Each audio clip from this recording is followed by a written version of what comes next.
শিলিগুড়ি, সেখানেও কিন্তু একই রকম ছবি দেখতে পাওয়া গেল। সরস্বতী পুজোকে কেন্দ্র করে রাজ্যে নজিরবিহীন ছবি দেখতে পাওয়া যাচ্ছে। যোগেশচন্দ্র ল কলেজের পর শিলিগুড়ি কলেজ, সেখানেও একই ছবি। কি ছবি সেখানে উঠে আসছে, কি অভিযোগ? অধ্যাপকদের হুমকির অভিযোগ উঠছে। শিলিগুড়ি কলেজে অধ্যাপকদের হুমকি দেওয়া হয়েছে, এই অভিযোগ উঠছে। প্রাক্তন ছাত্র সৌরভ ভাস্কর, তার বিরুদ্ধে এই হুমকির অভিযোগ। কলেজের ভেতর মোতায়েন করা হয়েছে পুলিশ বাহিনী। রাজনৈতিক কোনো বিষয় নেই, পাল্টাই দাবি তৃণমূল কংগ্রেসের তরফ থেকে করা হচ্ছে। এক্ষেত্রে ঠিক কি ঘটেছে, শিলিগুড়ি কলেজে কি ঘটেছে আমরা জানবো। নারায়ণ সিংহ রায় রয়েছেন আমাদের প্রতিনিধি আমাদের সঙ্গে। নারায়ণ, কি জানতে পারা যাচ্ছে? এই যে অভিযোগ প্রাক্তন ছাত্রের বিরুদ্ধে উঠছে, সৌরভ ভাস্কর অধ্যাপকদের হুমকি দিয়েছে, ঠিক কি জানা যাচ্ছে এই বিষয়ে?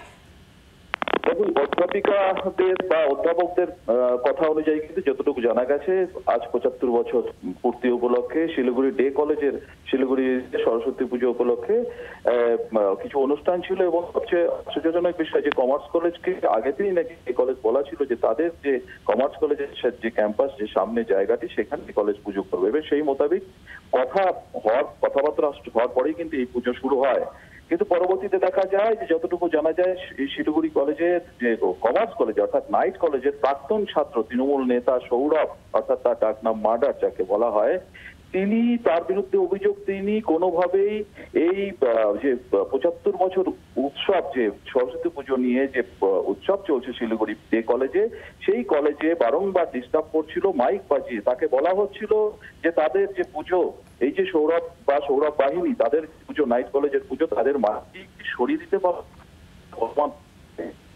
বচসা। এবং পরবর্তীতে দেখা যায় যে কলেজের যে পুজো ক্যাম্পাসে কিন্তু গতকাল রাতে দুপক্ষ, অর্থাৎ ডে কলেজ এবং নাইট কলেজের নিজেদের মধ্যেই কিন্তু ঝামেলা সৃষ্টি হয়। যদিও বলে রাখি, ডে কলেজ এবং যে নাইট কলেজ দুটোই কিন্তু তৃণমূল ছাত্র সংসদের দখলে রয়েছে। এবং দুপক্ষের মধ্যেই কিন্তু, অর্থাৎ বলা চলে যে দুপক্ষের মধ্যেই বিবাদ বাধে। পরবর্তীতে আজকে সেটা নিয়ে মীমাংসা করতে গেলেও কিন্তু দেখা যায় দুপক্ষের মধ্যেই বলা হয় যে এটা রাজনৈতিক কোনো বিষয় নেই বা এরকম কোনো ঘটনা ঘটেনি। অর্থাৎ পাশাপাশি কিন্তু দেখা যায় যে এই কলেজেরই, ডে কলেজের শিক্ষক শিক্ষিকাদের বক্তব্য যে নাইট কলেজ, অর্থাৎ এই যে কমার্স কলেজ, নাইট কলেজ রয়েছে, তার অন্যতম অর্থাৎ প্রাক্তন যে ছাত্র তৃণমূল নেতা সৌরভের বিরুদ্ধে কিন্তু সরাসরি যাচ্ছে যে তিনি ৭৫ বছর, অর্থাৎ এই কলেজের ৭৫ বছর উৎসব, যে সেই উৎসবে বিঘ্ন ঘটাচ্ছে। এবং টিচারদের এই অভিযোগ যখন উঠছে প্রাক্তন ছাত্রের বিরুদ্ধে, তৃণমূল কংগ্রেস বলছে রাজনীতির নাকি এর সঙ্গে কোনো বিষয় নেই। এবার আপনাদের শোনাবো শিলিগুড়ি কলেজের অধ্যক্ষ বিদ্যামতী আগরওয়াল, তিনি কি বলেছেন।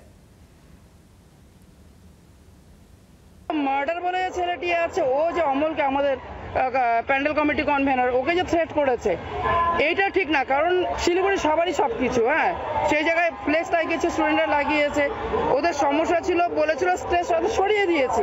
কোনো প্রবলেম হলে রিকোয়েস্ট করতেই পারে, বলতে পারে, তাহলে কোনো সমস্যা সমাধান হতে পারে। কিন্তু এরকম থ্রেট করা যায় না টিচারকে, একদম এটা কিন্তু মেনে নেওয়া যায় না ব্যাপারটা। আর যার বিরুদ্ধে অভিযোগ উঠছে অধ্যাপকদের হুমকি দেওয়ার, অর্থাৎ সেই সৌরভ ভাস্কর, তার বক্তব্য আমরা পেয়েছি, শুনুন। প্রতি বছর পুজো আমরা এই জায়গায় করি, যে জায়গায় আমি দাঁড়িয়ে আছি, আমাদের কমার্স কলেজে পুজো এই জায়গাতেই হয়।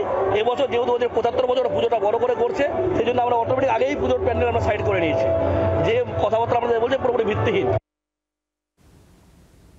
দার্জিলিং জেলা তৃণমূল সভানেত্রী পাপিয়া ঘোষ, তিনি গোটা ঘটনায় কি বলেছেন শোনাবো। একেবারে নিজেদের বিষয়, এরা নিজেদের মতো দেখবে, কলেজ কর্তৃপক্ষ সেটা দেখবে, স্টুডেন্টরা যারা আছে তারা দেখবে। এর মধ্যে আমার মনে হয় দলীয় কোনো বিষয় এখানে নেই। বাংলার আওয়াজ, বাঙালির আবেগ, জি ২৪ ঘন্টা।